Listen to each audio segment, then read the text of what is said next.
తయారు చేసింది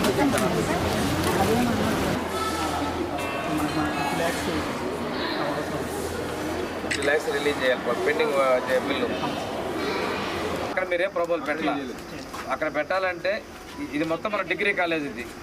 దాని వరకు అంటే మనం స్వచ్ఛ భారత్ టాయిలెట్స్ కానీ దానికైనా పెయింటింగ్ అనేవి చేసేస్తే బిలో 10th అయిపోతుంది. ప్రసన్న వెంకటేశ్వర వాళ్ళందరూ కూడా ఐఏఎస్ ఆఫీసర్లు.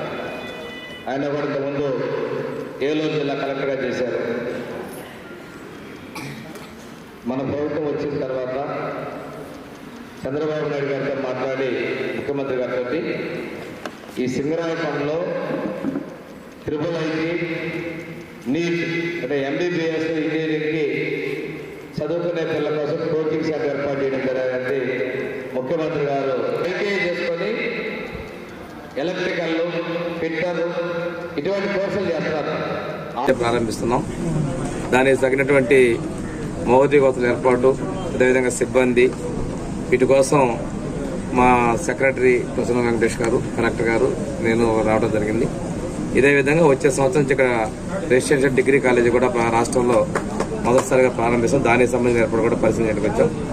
ఈరోజు చంద్రబాబు నాయుడు గారు పార్టీలో కష్టపడి పార్టీ విజయంలో తోడ్పాటు చేసినటువంటి రాష్ట్ర పార్టీ అధికార ప్రతినిధిగా ఉన్నటువంటి పిల్లి మాణిక్యాలరావు గారికి డిడ్క్యాప్ చైర్మన్గా పదవి బాధ్యతలు అప్పగించడం, వారు కూడా ఈరోజు ఇక్కడికి రావడం జరిగింది. వారిని మనస్ఫూర్తిగా నేను అభినందనలు తెలియజేస్తా ఉన్నాను. కష్టపడ్డ వాళ్ళకి గుర్తింపు ఉందని చెప్పడానికి మాణిక్యాలరావు గారిని నామినేట్ చేయడం, అదేవిధంగా మన జిల్లాలో దామచర్ల సత్య గారు, నోక్సాన్ బాలాజీ గారు, బీజేపీ నుంచి దినకర్ గారు, వీళ్ళందరికీ కూడా ఈ నామినేటెడ్ పదవుల్లో మంచి సముచిత గౌరవాన్ని కలిగినందుకు ముఖ్యమంత్రి గారికి నేను ప్రత్యేకంగా ధన్యవాదాలు తెలియజేస్తాను.